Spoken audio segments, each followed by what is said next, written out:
അവള് പണ്ട് ഒരു ഇളക്കക്കാരിയാണ്. എത്ര തവണ എന്നെ ട്രൈ ചെയ്തിട്ടുണ്ടെന്ന് അറിയാമോ? അവള് പോയില്ലെങ്കിൽ അത്ഭുതമുള്ളൂ. അവളാ നോട്ടവും ആ ചിരിയും. അവൻ രക്ഷപ്പെട്ടെന്നേ ഞാൻ പറയുള്ളൂ. ഷൈജു എന്തിനാണ് ഈ ആൾക്കാരെ കുറിച്ച് ഈ കുറ്റവും കുറവും പറയണത്? നൗഷാദിക്ക് എന്താണ് ചായക്കട നിർത്താൻ വല്ല ഉദ്ദേശമുണ്ടാ? ചായക്കട നിർത്താനാ? നീ എന്താണ് അങ്ങനെ ചോദിച്ചത്? പിന്നെ ഓരോരുത്തർ ചായക്കട വന്നിരിക്കാൻ എന്തിനാണ്? ചായം കുടിച്ച് വീട്ടിൽ പോയി ഇരിക്കാനാന്ന് വിചാരിച്ചാ? അങ്ങനെ വീട്ടിൽ നിന്ന് ചായ കുടിച്ചാൽ മതിയില്ലേ? എല്ലാ ദിവസവും ചായക്കട പറഞ്ഞ് ഓരോ ചായം കുടിച്ച് നാട്ടിൽ നടക്കുന്ന ഉത്സാഹങ്ങളും നാട്ടിൽ നടക്കുന്ന വിശേഷങ്ങളും ചർച്ച ചെയ്യാനാണ്. അതിപ്പോ അങ്ങനെ ചെയ്യണ്ടെന്ന് പറഞ്ഞാല് ഈ കടകളിലെ കച്ചവടവും കുറയും, കട ആൾക്കാർ കയറാതാവുകയും ചെയ്യും. എന്താ അങ്ങനെ വേണോ? എന്റെ പൊന്നു ഷൈബു, നീ എന്ത് വേണമെങ്കിലും ചെയ്യും, ഞാനൊന്നും പറഞ്ഞിട്ടില്ല. അതാണ്. അപ്പൊ നമ്മ എവിടെ പറഞ്ഞു നിർത്തിയത്? അവളുടെ വശീകര നോട്ടം. വള്ളൻ കേൾക്കാൻ കൊതിയായിട്ടൊക്കെയാണല്ലേ?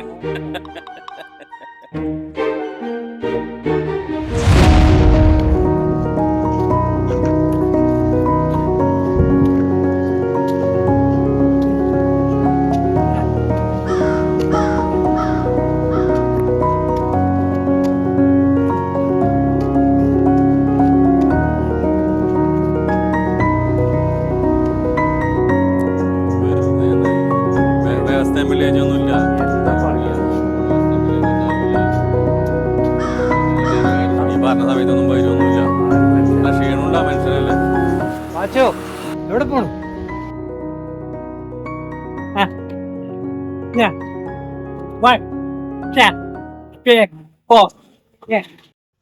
അവിടെ എന്താണ്?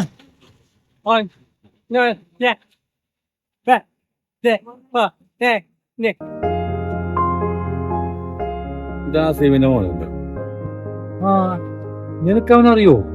അറിയോന്നാ മോനെ, ഈ ചായ കുടിച്ചാ?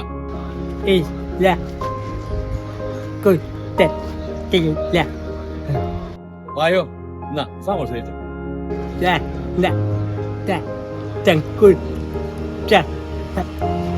ഈ വന്നേ, ഇത് മേടിക്കും. മേടിച്ചില്ലെങ്കിൽ എന്നെ വിഷമാവട്ടെ.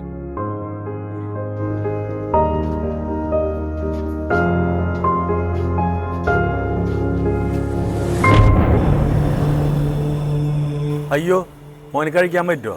നോമ്പല്ലേ? ആസിബ് എങ്ങനെ അറിഞ്ഞാൽ അത് മതി വഴക്കാനായിട്ട്. ഏയ്, അവന് നോമ്പൊന്നുമില്ല. വയ്യാത്ത അവനെങ്ങനെയാ നോമ്പ് പിടിക്കുക? നീ അത് അവന് കൊടുക്ക്. ഏയ്, ആസിബിനെ ഞാൻ കണ്ട് സംസാരിച്ചപ്പോൾ പറയാണ് മോൻ നോമ്പ് പിടിക്കുന്ന കാര്യം. അല്ലാതെ തന്നെ ഈ ഷൈബ് ഒരുപാട് തെറ്റ് ചെയ്തിട്ടുണ്ട്. ഇനി ഒരു നോമ്പുകാരൻ്റെ നോമ്പ് പിടിക്കുന്ന തെറ്റും കൂടി ചെയ്യാൻ വയ്യ.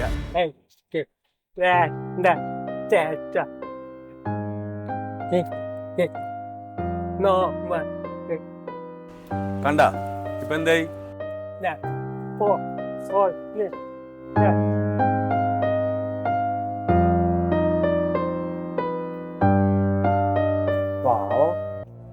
പാവോ? എന്ത് പാവം?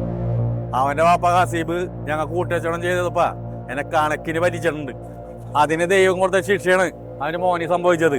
അവന് സംഭവിക്കേണ്ടതായിരുന്നു.